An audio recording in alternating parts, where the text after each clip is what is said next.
Hello, everybody. Today I'm going live with Paula, who is a co-founder of Green is the New Black. And we are going to be talking about how you can scale your social business. What's the challenges? What are my secrets? Paula's going to be interviewing me, and I'm so excited to have this conversation. It's going to be awesome. So I'm just going to find Paula now, so bear with us. And we will see you shortly. Let me find Paula. So how do you build a sustainable and awesome business at scale? There are so many secrets to share with you. And I am really, really excited now. How do I find? Here we are. Green is the New Black. Excellent. There we go. Amazing. Hi, Paula. How are you doing? I'm very well. How are you? I'm great. I'm in Paris. It's really sunny. I'm at La Caserne, which is a new location dedicated for the future of sustainable fashion, where we're going to have our next Conscious Festival. So I'm super excited. And we haven't been doing any live for a while on Green is the New Black. So I'm excited to do it with you. I'm super excited for our conversation. Yeah. So I just wanted to say hi to our community in Singapore. It's been a while. I hope you guys are well. Wow, my haircut is a bit crazy. I miss you all back in Asia. So I'm with Sarah Simons, who I met through Emily from Save the Grace. And I'm super excited to do this live with you. It's going to be short, 30 minutes. And we're going to talk about how to scale sustainable business. And Sarah Simon, she's a conscious innovator, impact entrepreneur, and transformational mentor. She's been successfully growing so many businesses that she has so many tips to share with us. And I'm so excited that she's with us. Yay! and you've prepared so many awesome questions for me to answer for everybody today. Yeah. So I've got them all here and I'm ready. I'm ready to go with tips and strategies for everybody on how you can take your conscious business, your social business to the next level this year and beyond, and how much opportunity there is for conscious businesses when you've got the right tips, the right strategies. You literally can scale, because the world has changed overnight with COVID. And you know, the physical world's always going to be there, and that's awesome. But what COVID has forced us to do is to work out, how do we get digital, and also how do we get direct to consumer, which is the things that I shared the biggest tips and strategies on. How you can really build your brand, build your awareness with your key customers. So Paula, over to you. So perhaps I'm just really curious also that you can share with the audience the previous businesses you've been creating, and a bit more about your motivation. What's your journey? Totally. So my journey started 20 years ago. My dad was actually a textile entrepreneur, and he was an early adopter of using circular, sustainable manufacturing methods in what he did. My mum was a fashion stylist, and I really grew up seeing the positive side of fashion. So when I was going into business, when I was 18, my dream was to work for the best department store in the world at that time, which was Harvey Nichols. And I went to university, I studied retail marketing. I became an expert in consumer buying behavior. That was always my passion. What do us as consumers want? And that, of course, is always changing, but that's always been my driving force. I left university, and fate actually took its turn. I was working in a bar, and the guy that was working in that bar was working for Harvey Nichols in the buying department. So he helped get me the job. He took my CV to the HR department. I went for my interview. I was super nervous. I said I'm really nervous because I really care about this job, and I got the job. And one of the key reasons I got that job was because my skill is being able to unlock the uniqueness in anything. That started in the fashion industry. So it started when I was buying collections. I would unlock the best sellers. I would fly around the world to find the best, most unique niche collections. I would get ahead of the curve for that store and make them the first to launch new trends, launching brands like Acne Jeans and Rag & Bone to the UK. But I was also buying brands that were not sustainable. And I saw the onset of fast luxury. We're going back to 2005, 6, and suddenly the seasons were increasing. It went from 2 to 4 to 6. The showrooms were busting full of clothes, and I was like, and the countries of manufacturing were changing. Like they were going from Italy to India to less, like cheaper and cheaper manufacturing countries for designer brands. And they were saying, buy this different color green each season. Why couldn't you just have the previous season's green? I just felt this wasn't right, Paula. And deep in my heart, I knew my mission was to use my skill to unlock the uniqueness in any product or any person or any business for good. So at that point in my journey, I left Harvey Nichols and I decided to make my own impact brand. So yeah, that's the beginning of my journey. Amazing. And so, yeah, I'm curious about your impact brand. So can you let us know more about that? Yeah. So, you know, what's really important, again, we're going back to 2006, 2007. And because I'm sort of always aware of what the consumer wants next, I think I was very ahead of my time. What's really important for any business more than ever now, and it started then, was to look at how you innovate. I saw the future then back in 2006. I was like, people don't want more, they want meaning. And that's really what my philosophy is. And so what I did, and I said, it's not right to make all these products that are not sustainable, not ethical. So what do we do? How we make something is we innovate. How we make something now for a new era is innovation. So that's what I did then, and it's what I've done since. I am always looking at how can we innovate. So I took a pair of jeans, I broke it down, and I said, how can we reinvent this jean for a totally new age? Jeans are mass manufactured, they're made unsustainably in many ways. You know, whether that's the cotton that's used to produce them, the dye that's used to dye them, the way that they're sewn, or the mass volume that's made, and also the finishing processes that's going into them. And this is the same for any product. So what I'm talking about is totally transferable to anything that you make. It's about looking at it with a fresh pair of eyes, looking at it from an out-the-box perspective. So I started and said, how do we innovate this from the ground up? Let's look at the cotton. That's the beginning of the chain. Okay, let's look at organic cotton. Great. Organic cotton is made without pesticides. Awesome. But what about the people? Ethically, how are they nurtured when you buy cotton? So I made sure I was making a pair of jeans from scratch. That was my brand. It was called Shaka Chakra.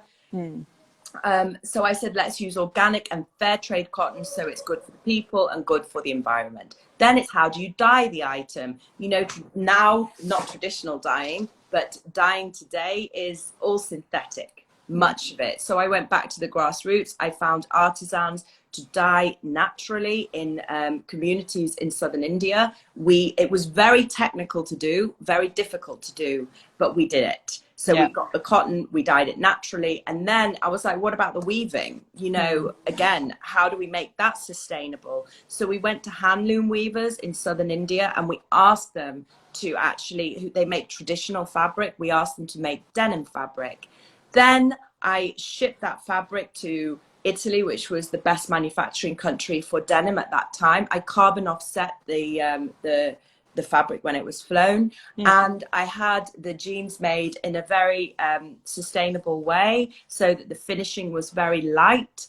And we cared and paid attention to the pocketing, that it was organic, to the buttons, that they were eco gold plated. And that was the story of how we made the product. Then it was, how do you sell the product? And this is a key thing that I see so many brands struggling with. And I struggled myself. Like, everything I teach now and mentor people about is a combination of the skill I built in industry, which is like how you build a hero product. But that's just part of it. It's the next part, which is how I learned how to do it successfully, is through experience and through struggling and suffering. And I don't want people to have to struggle and suffer. So I give you the shortcuts so you can actually grow and scale now. So what I did then, in industry, where you sell, how you sell is always changing. Right now, it's direct and it's digital. Then it was wholesale. That was the only choice. There was no social media back particularly. It wasn't a thing like it is today, back in 2007. So it was all about the store. And so it was like, how do you get the store to stock your collection? And it's all about simplicity, Paula. So that's what I learned.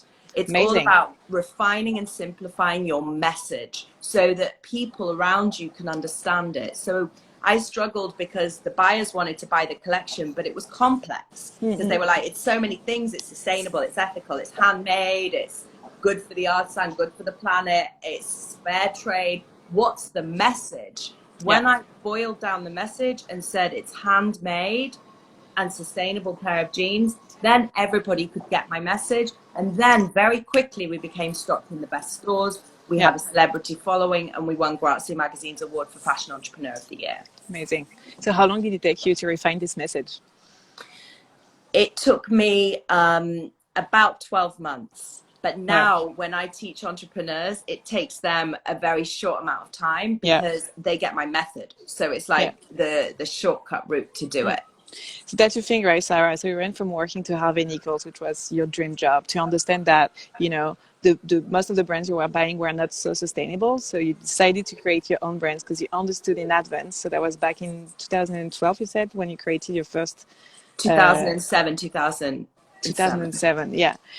And so now you just gathered like a lot of knowledge on how to scale a sustainable business. And this is what you do full time right now, right? Yeah. Yeah. So can you just like share with all of the social entrepreneurs out there, like 3 things you wish you would have done? So you already shared about refining the message, but do you have any other tips for sustainable businesses which look at us right now? Yes. To have a very clear plan. That's the thing. So many people say to me, oh, can't I just launch something and hope that it works out? No. You have to have a real plan. And actually today I spend as much time planning my business as executing my business. Because when you're executing your business, you're so busy doing the do that you can't pull back and have that visibility of like, actually, what am I doing? What's the purpose? And what's my goal? So to do the planning takes a lot of time, but it's really hugely beneficial to say, what do you want to build in the next 12 months? What do you want to build in the next 2 years? So that's the first key tip. Really understanding your analysis and your profitability. That's the second key thing, because profit is, and your profit margin, because this is the biggest flex that you can change in a business. You can change and really understand that. And your profit is the bottom line of the business. And how much you want to make out of the business yourself. Because, for so many years, I was like, I just want to make a difference. I want to make a difference. I want to make a positive impact. But the thing is, you can only make a difference when you first look at how much of a difference sustainably for yourself you want to make, and then for the world around you. Yeah. So it's always really hard as social entrepreneurs to combine impact and profits, because we always have back in our mind the idea that money is not a good thing, that we shouldn't care about money, it's all about the impact, etc., etc. So how do you reconcile impact and profits deep inside, and also how do you apply this new mindset to your business after? I think the way I reconcile it is through living it, because I hear you totally. It's, we all want to make a positive impact, but how do you make the best, biggest positive impact you can is by selling more products, so you can impact more artisans, so that you can give more good, positive product to the world. So that's how I reconcile it. One of the alumni of my mentorship program, she's a lady called Rupa. She is the president of the World Fair Trade Organization, and she has an artisan brand in India called Sasha Designs. She's just finished my program now.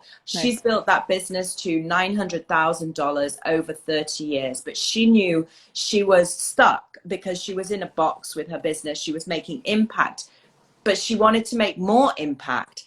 And what we did with Rupa was unlock for her that there's a whole other, she was in a fair trade box. I enable people to see their business in a totally new way with a different mindset.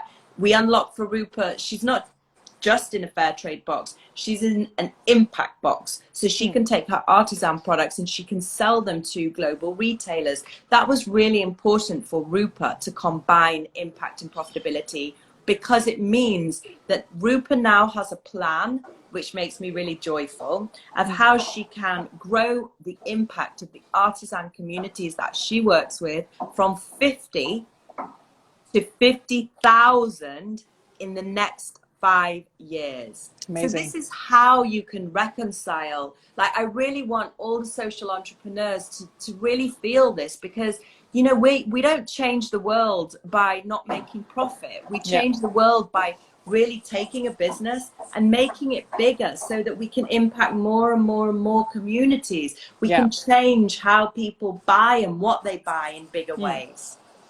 Yeah, and we always love to use spiritual comparison, but from a spiritual point of view, money is energy. So if you can't really get money, it means that you can't really receive the energy that you need, that you can just give back. So it's also super important to have this mindset at that level, I think. We have, like, part of Green is the New Black, a lot of brands are trying to fundraise like from investors. Do you have any tips? And did you fundraise yourself? How hard it was? Like, how do you position yourself as a social enterprise to investors? What are the must do and the don'ts? Anything around fundraising would be highly appreciated. So the thing about fundraising, I think it's such a, it's really key to understand that you're worth it, that your product is awesome, that you don't need to wait to be profitable. Like, that's a key thing, because there's so many misconceptions about fundraising. It's all about having an awesome product and having a roadmap of where you want to go. That's the key about fundraising, is clarity of your message and your plan of where you want to take this, and that you've proven the model to a point. So you can either take your concept and raise money, or you can prove the concept and raise money. They're the two choices. And it all comes down to clarity. So one of the brands who's just, again, been through my mentorship program, we've actually got her ready for fundraising. And she's been in her business for 6 years. Wow. So this is a huge shift for her. She's a brand, she's a sleepwear brand that's made ethically. And she had been struggling because she hadn't got clarity of her message. She hadn't got clarity on her hero products. She hadn't got clarity on how does she actually sell digitally and directly, and what's her roadmap. So the key advice I would give is you've got to get all of these dots in a row and aligned. We did that for her. Her sales grew by 107% since November. And now she's got investors really interested in her business, because she's got the clarity on her unique positioning, the clarity on her hero products, and the clarity of her clients and her roadmap, and how she's going to grow digitally and directly. So it comes from you. When you're ready, you will attract the investors, when you've aligned all the different parts of your business. Amazing. So it's all about clarity and planning. So you're talking a lot about finding your uniqueness, your power. So what was the haha moment for you? What was the situation, the moment where you just realized that you had your own uniqueness, and how could you inspire others to just find this uniqueness? it kind of, so when you, I believe that everybody inside of them has a unique purpose. Mm. And it takes real, how you get to understand your unique purpose, you need to go through a process. But the starting point is to listen to the feedback that you're receiving. So I teach people to analyze everything that they've done.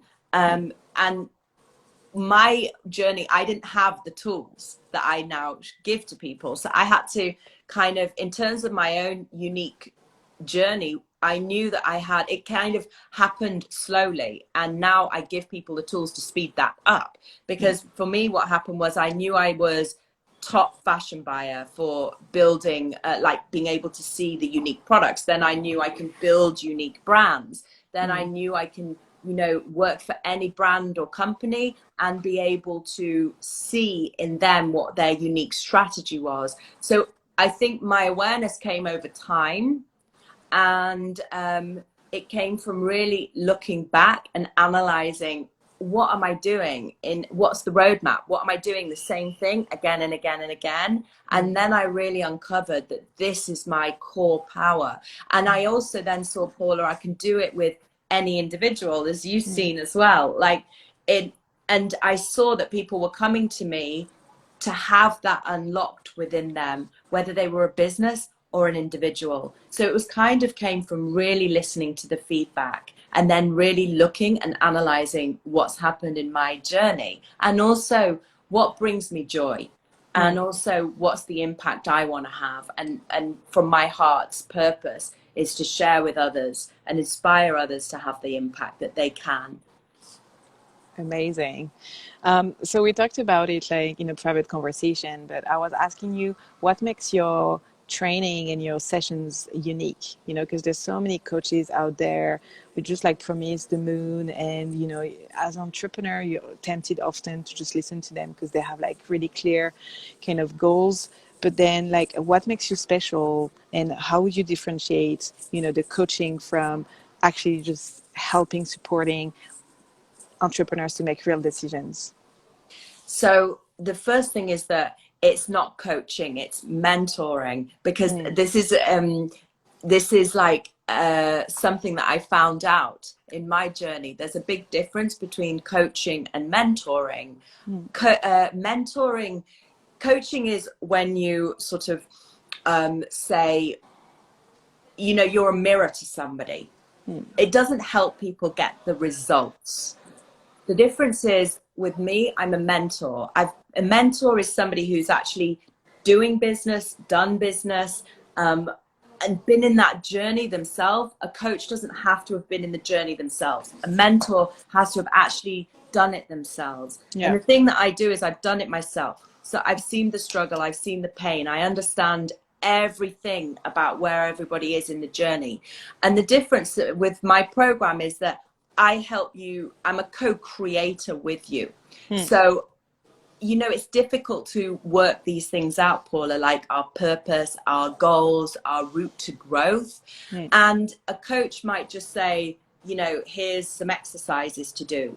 The difference, what I do is I actually help draw it out of you and build for you a roadmap that gets you. No one leaves my program without a 12-month roadmap of how they're implementing everything that they've learned, so that they have I want everybody to feel secure and supported and reassured that they've got actually a step-by-step guide of what they want to do and what they can do. And that's how I'm very results driven, and I'm really about people who want to grow, and I show them how to execute it. I show them the theory. We unlock the purpose, we unlock the brand, we unlock the hero product. That's half. But then it's the roadmap, how you actually going to do it, how you actually going to grow. So it's a complete A to Z system. And I think that's what makes it different. Really nice. And do you onboard any type of businesses? Like if I have an idea, can I just benefit from your training, or do I have to have a brand which has been around for a while? I have businesses who go from an idea. So we have like Emily, who was Emily from Saving the Grace. She actually has been a client in this program, And we enabled Emily to totally do a 360 pivot of what she wanted to do and launch a new sustainable farming regenerative consultancy in less than 6 months. And she has a program of exactly what she needs to do to execute and grow this year. So Amazing. she's somebody who was just pivoting and starting from scratch. And then I have businesses they're doing 100,000, 300,000 to 2 million. So it's kind of every level. Okay. And it's every genre. And it's also whether you've got a product or you've got a service, it works for both. But your main core purpose is to help social businesses, right? Totally. Business in sustainability. Can you give us more examples? You already touched a bit on that, past businesses you help, but do you have any other inspiring examples you can share? Yes. Everybody's really inspiring who I work with, because to see their transformation, to get unstuck and to move forward is huge. There's another amazing entrepreneur. She's called Jacqueline, and she has a brand called A Wave Awake. She was a stylist in New York, and she was dressing people. She saw the unsustainability of the fabrics that were being worn, and she launched a brand called A Wave Awake, which uses natural silk, natural dyeing, and makes these amazing, beautiful slips that have been worn by Rihanna, Beyonce's sister, and she's had the brand for about 6 years. But she was totally stuck, because she was like, how does she pivot to direct and digital? How does she take her brand to the next level? How does she really, really grow it? And she was amazing at product. She was amazing at styling. She was amazing at social media, but she didn't have that awareness of planning, of absolute clarity on her product, how to communicate it, on how to have a plan. So this is the thing with every entrepreneur, they kind of great at half, but you need to be great at the whole, which is why I call what I do, my method, your real power is you. So through this program, Jacqueline actually was already seeing awesome results as she was implementing what she was learning really, really fast. And she saw that she was able to follow my method to launch direct to consumer, to focus on hero products. And she was seeing an instant sales uplift. And what's great now is the confidence of Jacqueline is totally different from day one to now. She can speak with authority and clarity on who she is as a thought leader and a brand founder. She can speak about her products. She's got clarity on which products to sell, and she's going to grow her business. She's got a plan to triple her business this year. Wow. Directly and digitally, without funding, all self-funded, and be profitable in a totally different way than she has been before. Wow. Okay. Truly inspiring. Thank you for sharing. I think we're coming to an end, so I'm going to just ask you 2 last questions. The first one is, any advice for people out there who've been thinking about launching a business, but who've been just dwelling just because they don't know, they're insecure, etc. What are the tips you would like to give them? Everybody's insecure, and everybody struggles, and everybody, no matter what level you are, the thing why we all feel insecure and scared of taking that next step is because it's literally, as we said, from a conscious point of view, an energy point of view, it's about breaking free from our comfort zone. And so we get scared whenever we want to change something, because our subconscious is like, no, that's scary, it's holding us back, and it's really real. And the trick to overcome that is to get the right support. So many people, it took me such a long time to learn, Paula. I thought I could do it all on my own. I thought I needed to be better. I needed to be the next level before I could get the right support around me. And it's not true. When you're confident in yourself, that you have a great vision, you've got a great talent, you can get the right expert support around you. And this is the most important thing I share, because you struggle when you're on your own, or you don't have this 360 sort of awareness or this 360 expertise. When you get more and more people, more and more experts around you, you can grow really, really fast. So I would encourage everybody to get the right expert support and know that you are awesome and good enough. Yeah, accepting that we all are insecure and accepting to be helped, to be supported by people who've done the work before, who've been experiencing that, or who are good in certain areas. Thank you for sharing. Actually, I have like 2 more questions now. Because we've talked about also one of the main things to focus on as an entrepreneur is definitely to grow our digital presence and to talk directly and in an authentic way to your audience. So any tips for doing that, and also any further resources, Instagram accounts, any books you would recommend? Yes, I've got some great books ready to share with you guys. The tips about social media or digital is, again, clarity and focus on your core message. Really simplifying what you do, because when somebody looks at you, we're so overwhelmed with information. It's overwhelming to see who is this person, and what do they stand for, and what are their key core hero products that I should be buying from them. So you want to give people that clarity when they look on your social page. And then you know, you want to also have that clarity for yourself. Because when you've got the clarity of who you are and what you stand for, it means that you can run your social really and your digital really well, your own accounts, but it also means that you can build partnerships with amazing people, which is a real secret for scaling, is to get laser sharp focus on who you are, what's your purpose, and then find your networks. Like I found you as a great partner, a great somebody who I really respect in the industry, that I think is an amazing platform, and we're connected because we're aligned. So, and everybody here watching us, we're aligned. We're a community together, guys. We're all about wanting to make a difference. We're all about conscious, how can we grow this? How can we scale it? So when you've got that clarity, everybody, you can then find your own people to grow with, and you can give the clear message to your audience to attract more people to you. Beautiful. Yeah, it's just like also raising a lot of questions about my own business, actually, because clarity and focus, you keep hearing that as growing entrepreneurs, but it's always like super hard, because the reality of being an entrepreneur is always that you have to pivot. So how can you deal with this kind of 2 truths which are happening at the same time? So one is like you have to be focused and clear. The other is that you have to adapt and be resilient and pivot when you need to. So I really would give this some great tips here. It comes back to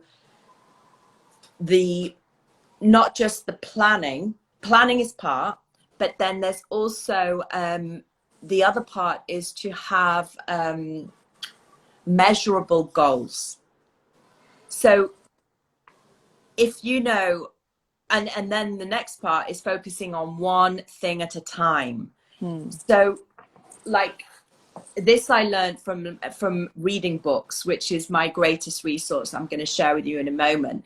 I read books of like the greatest entrepreneurs of our time, and not just of our time, going back to the 1950s. I'm literally reading a book a week, and this has been great, really helped me to have this fully rounded knowledge, and it would be a great tip for everybody. And one thing I learned from one of the entrepreneurs, well, one is setting measurable goals, which keeps you on focus.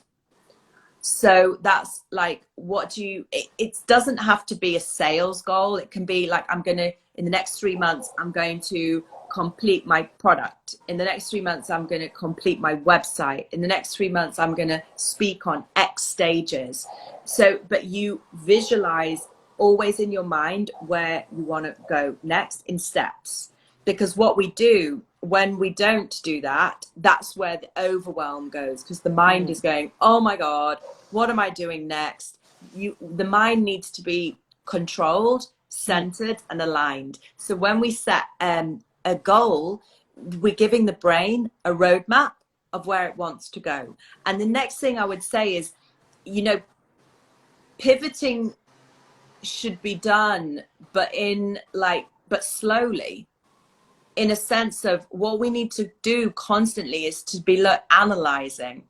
So not changing and completing a project. So my greatest tip is to slow down. This has been the thing that, and realize that you're not in a rush. The world isn't going anywhere.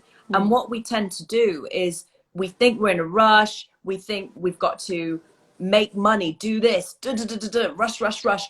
And this comes from a space of lack rather than abundance. If we know that everything is going to be okay, that the world has our back, that the universe has our back, we can relax and go and do things properly. When you actually look at, okay, whatever part of your business, it's to complete each part in steps. So to go, what's my vision? Complete that. What's my plan? Complete that. Who are my dream clients? Really think it through. What are my hero products? Really think it through. And then what are my goals? And do one thing at a time, as I said, like, because a goal is a big thing. So like completing a website is a big thing. Doing a launch of a new business is a big thing. And so when you're completing, this is just an example, but when you're completing a website, don't try and sell and market and this and that. Just complete the website. And then you go, okay, now I'm in sales mode. Okay, now I'm in promotion mode. And it gives your brain this great clarity that really knows what to do. And then you set, what's really important is that you've got those 3-month goals. So now we're going into a new quarter. This is April the 1st, a great day. So you can say to yourselves, April, May, June, what do I want to complete? Yeah. And then you only pick 3 things, nothing more, and you focus on those 3 things. And the thing about pivoting is give yourself time to actually see what's working and use analysis to go, okay, so I'm going to set a goal for the next 3 months. Then I'm going to analyze my results. And then I'm going to pivot, but not just pivoting without the numbers to back up what you're doing. Sit down and analyze what you've done and then go, okay, follow what's working for you, drop what isn't working for you, but make it really simple. Just 3 things at a time. Yeah, it resonates really well with me and, you know, like me as an entrepreneur, because I always have the impression that I have to be on every front, you know, just like being on edge all the time, just like because I have a million things to do and million projects, and I end up, you know, not completing them really well. And it's only the moment where I just like step down, chill a bit, that I attract the right person, the right contract, that things come to me. So, and there's also, again, like drawing a parallel with like spirituality. It's a law of attraction, right? If you're really well aligned with your vision, you visualize, you have a clear plan, which is like going one step at a time, then things come to you naturally. So thank you for reminding me that. I must say, my pleasure. I must say as well, like this part about alignment is so important. Because, you know, to get the results that you want to make the impact that you want to make, like every single part of you and your business need to be aligned. Because the thing is, if you haven't worked out your plan, if you don't exactly know what your goals are, if you don't know exactly what's the clarity of your purpose, of your hero products, of your story, basically you're not aligned. And then when you go out there to talk to people, you're not clear, and then you're not confident. The thing about confidence, it comes when you've got clarity and when you're prepared, when you've done all the work and had the time to sort all those parts of the puzzle out. Then you go out to the world and they see you're aligned, and that's where the law of attraction works, because it's literally everything is really simplified. Yeah. And it really looks like you learn to do that, because it's really infectious. Like your clarity just like inspired me to do the same and to apply it. So yeah, Thank you. I had like, so you were talking about books and resources and IG accounts. So yeah, okay. Well, obviously, there's only one IG account we need to talk about here, and that's Green is the New Black, your account. Woo! Yeah. Yours is the best. You guys do such an awesome job in creating Thank you. such an authentic, incredible community. It's Yeah. really inspiring. And Thank you so you've done much. such amazing work, Paula, you guys. It's really fantastic. You've built a movement, and I wish for you that it grows and grows and grows in whichever way that you want for it, and you make all the impact you want to make and more in every Thank you. sense. So that's So my it's a huge Instagram thank you to recommendation. Stephanie, definitely Stephanie, the founder of Green is the New Yes. Black, my partner, and Cheryl also, who is doing our social media. Cheryl is based in Singapore, and both of them are just working on our account. So if you guys have any suggestions also on how to make it better, we always ask our readership, our audience, you know, what would you like us to tackle, to focus on? So let us know. And actually, we also have a question here. How can we encourage our parents, elderly, to use lesser plastics or to use reusables in their everyday actions? Do you have any takes on that? You know, did you guys see the new film, the new documentary on Netflix that's just come out this week about plastics and the fishing industry? Yeah. It's so Yeah. huge. I watched it yesterday. I just, yeah, I had like a sleepless night. It was just terrible. Yeah. Yeah. Yeah. I think that this awareness is how we can talk to the elderly. Like my niece is 15 years old and she's the one educating my mum on everything, telling her what to eat, why to be vegan, why not to use plastics. And I think, you know, the elderly, like my mum, she's 72, but she's like young, and she's a young 72. And I think it's just showing them through our actions. So I'm saying to my mum, you know, why are you buying those plastic bottles? You know, you can get a machine to make fizzy water. Like educating and being in awareness and talking together. That's the way to bridge the gap between generations, I think. What do you think, Paula? So I think there is a customized message that needs to be catered for every audience, because you can't have the same message to everyone. I think we have to accept that knowledge is not enough. So it's not because you're just telling something to someone that, you know, by 2050 there will be more plastic than fish in the ocean, that the person will change, because this is the nature of who we are. We have different triggers, we have different motivation. So first, it's all about understanding the motivations and the personality of the person you have in front of you, understanding that, and then after you can customize your message. And often humor really works well. Like definitely just being light about things, being, you know, nice, being, instead of just being confrontational. And I'm telling that to myself because I'm an Aries woman who's often very aggressive when I speak. And, you know, when I just like realized certain things, I turned vegan overnight. I just tried to cut down all of my plastic consumption, etc., etc. And I was so mean to my family. I was so mean to my mom. Because I think I was really outraged at me, because for 30 years of my life, or like 20 years of my life, because I think I made the shift when I was 20, I was not aware of anything. And, you know, when you just suddenly become aware, it's like, like if you were breathing again for the first time. So, yeah, I think it just also requests a lot of tolerance, and a lot of like understanding what's everyone's motivation and doing it in a way which is really, you know, nice to each other.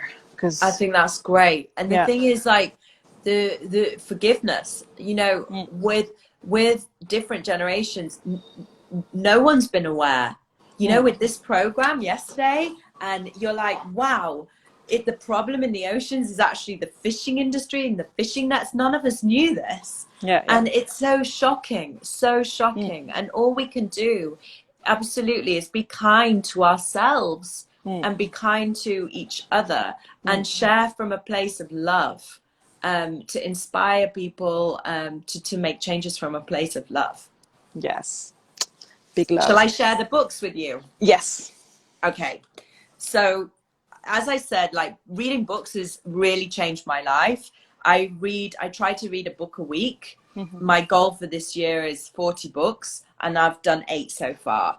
And knowing this, I started it in lockdown last year, so it's never too late. I just started really last year to read so much, but it's really changed and deepened my understanding, awareness, and broadened my knowledge to fill in the gaps of places. That this is really key with your Real Power as You and entrepreneurs, to have all your gaps complete. So which is the first book? So this is a book called Impact by Sir Ronald Cohen, and it's called Reshaping Capitalism to Drive Real Change. So this is all about, you know, let's use the capitalist model to make social businesses, social entrepreneurship to actually change the world. And he talks about all the things that we've been talking about today, how you measure impact, the profitability of impact, how all investors are looking increasingly to invest in impact businesses, not just because of the social implications, not because of the environment implications, but also because of the employee happiness. So how in totality impact is a great thing, and how, what was so amazing about this book, he talks about impact. It's the new revolution, and it's actually set to be bigger than the tech revolution that preceded it. So that's a huge tip, to read this book, to get the underpinnings from a finance point of view. He's a finance guy and a social impact guy. Like, what's the big picture of impact? Because that enables you to really keep going with your businesses, to think, what's the big picture of what I'm doing? So that's number one. So I have a question. When you read your book, like, do you just read all of the pages, or do you have to skim through, like, because you just said that you were reading one book a week, which would be a dream for me, but I certainly don't have time, or I cannot find the time. So how do you, do you have a method? Like, did you happen to increase also your reading? I'm a slow reader. Like, okay. I'm not a fast reader, but I okay.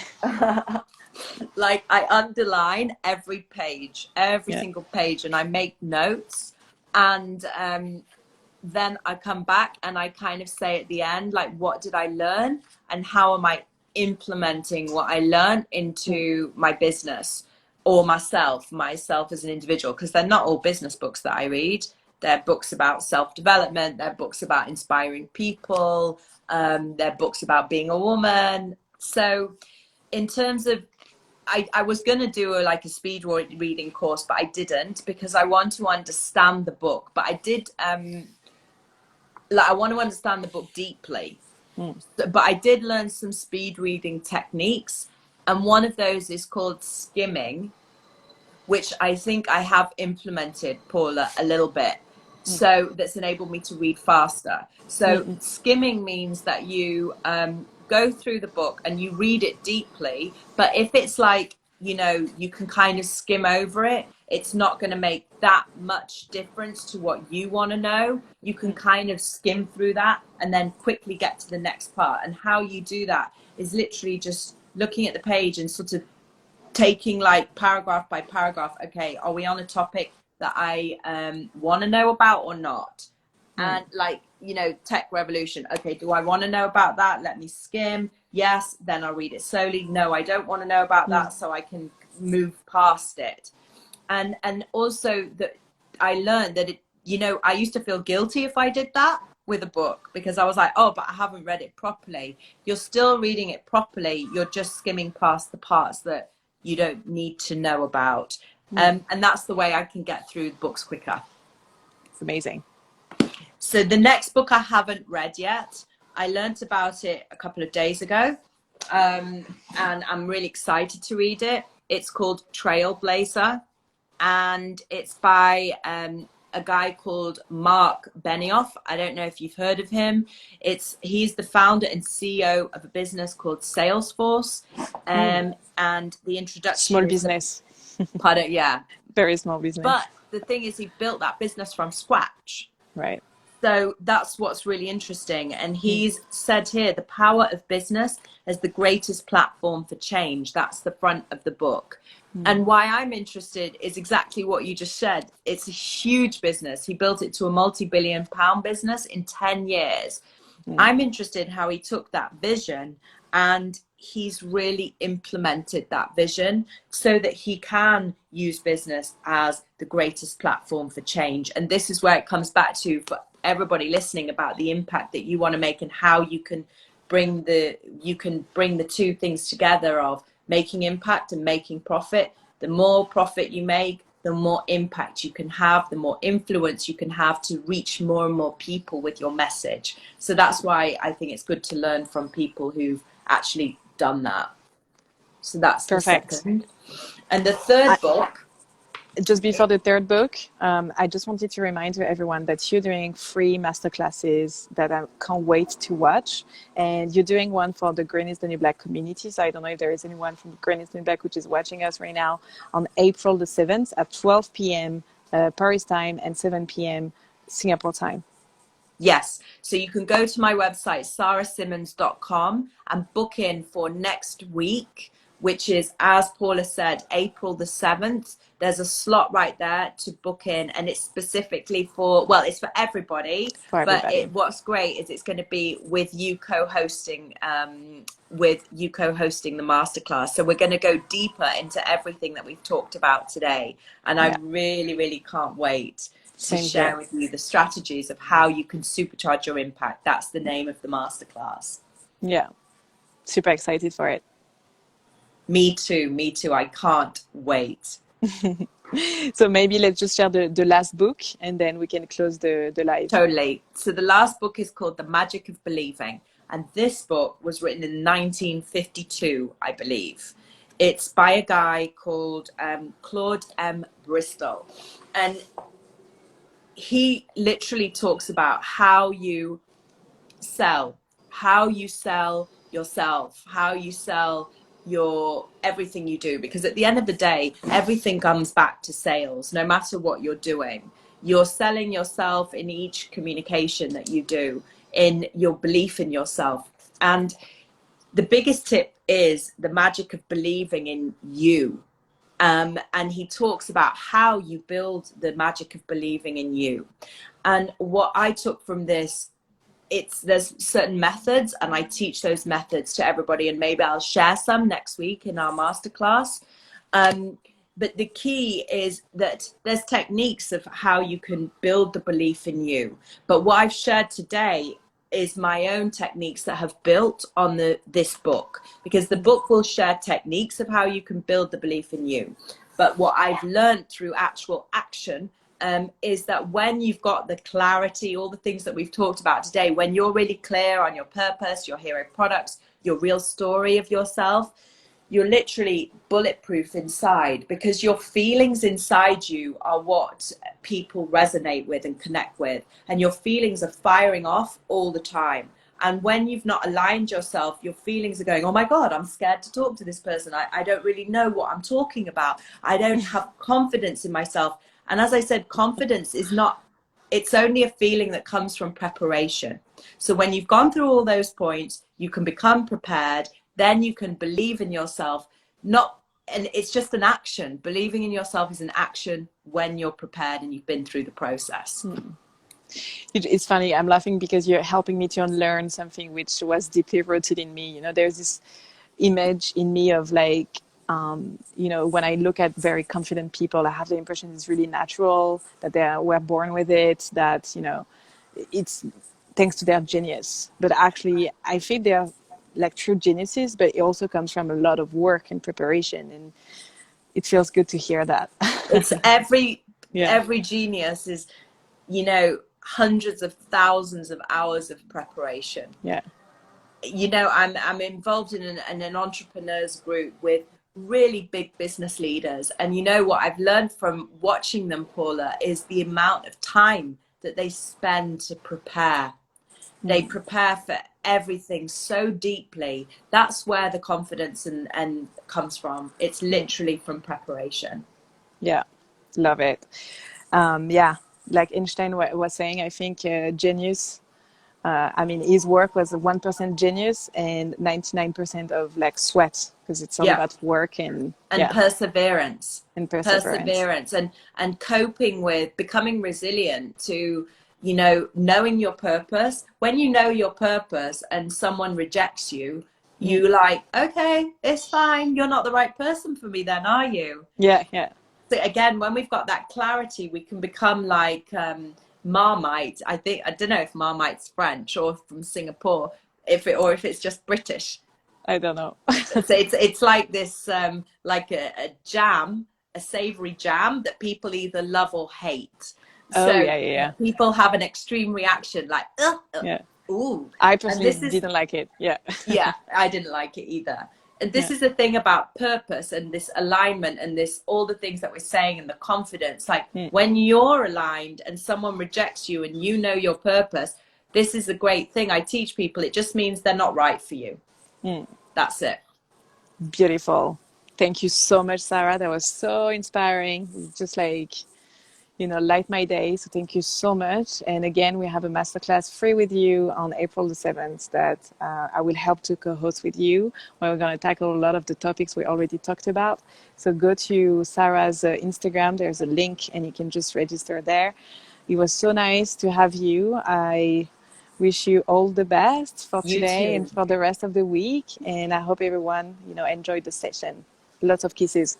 Lots of kisses. Thank you very much, Paula. And thank you to everyone for being here. And we look forward to welcoming you next week. Lots of love. Lots of love. Bye. Mwah. Bye.